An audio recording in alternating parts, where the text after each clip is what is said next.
Assalamualaikum warahmatullahi wabarakatuh. Tabik pun. Perkenalkan, nama saya Puja Astari. Saya pendamping sosial program Keluarga Harapan Kampung Bugatama dan Kampung Pulau Gadung di Kecamatan Penawartama, Kabupaten Tulang Bawang. Dalam video kali ini kami akan membahas tentang permasalahan dan pencegahan stunting. Nah, bagaimana materinya? Selamat menyaksikan. Pada tahun 2018, hasil survei menunjukkan bahwa persentase stunting di Indonesia sebesar 30,8%. Dan menurut WHO, persentase stunting di atas 20% merupakan masalah kesehatan masyarakat. Lalu, tahukah Ibu Bapak apa pengertian stunting itu? Stunting merupakan suatu keadaan gangguan pertumbuhan pada anak, yakni tinggi badan anak lebih rendah atau pendek dari standar usianya. Setelah Ibu Bapak memahami tentang apa itu stunting, maka Ibu Bapak juga harus memahami juga tentang apa saja faktor-faktor penyebab stunting. Ada beberapa hal yang menyebabkan anak stunting, di antaranya kurangnya gizi, kurangnya imunisasi, tidak mencuci tangan dengan air mengalir dan pakai sabun, tidak BAB di jamban sehat, tidak memberikan stimulasi, dan tidak memastikan kesehatan di posyandu dan layanan kesehatan. Adapun dampak daripada stunting adalah yang pertama, pertumbuhan anak terhambat di mana tinggi dan berat badannya tidak sesuai atau di bawah angka rata-rata pertumbuhan anak seusianya. Kedua, daya tangkap menjadi kurang maksimal. Yang ketiga, prestasi anak di bidang akademik kurang baik. Dan yang keempat, anak mudah sekali terserang penyakit. Dampak stunting dikenal dengan 3G.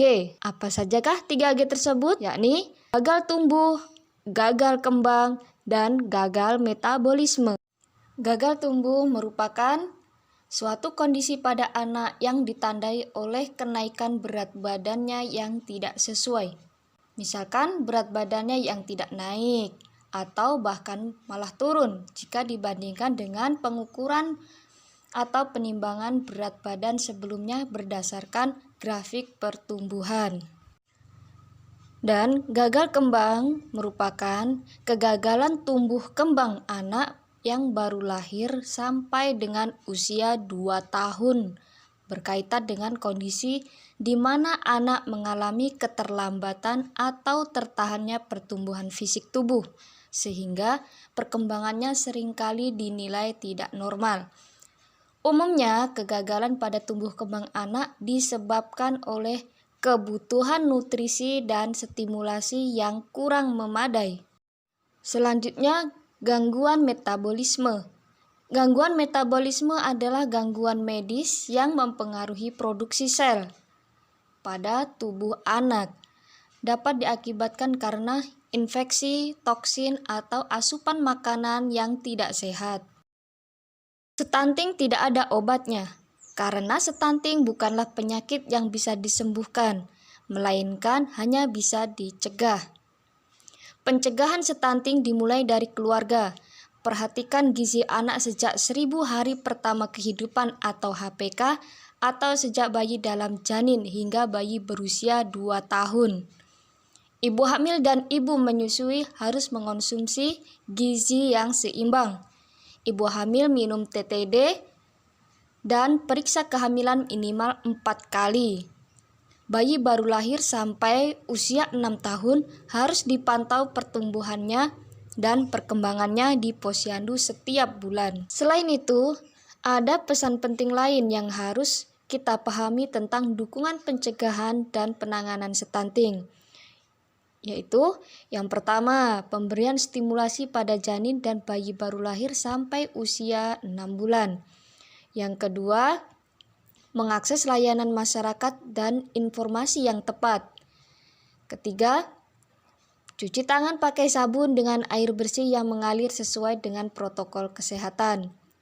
Yang keempat, memberikan imunisasi lengkap dan tepat waktu kepada anak.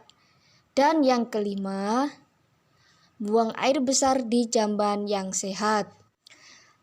Lalu, bagaimana jika ada anak stunting dalam keluarga KPM, keluarga penerima manfaat, penerima bantuan sosial dari pemerintah? Hal yang harus dilakukan adalah 1.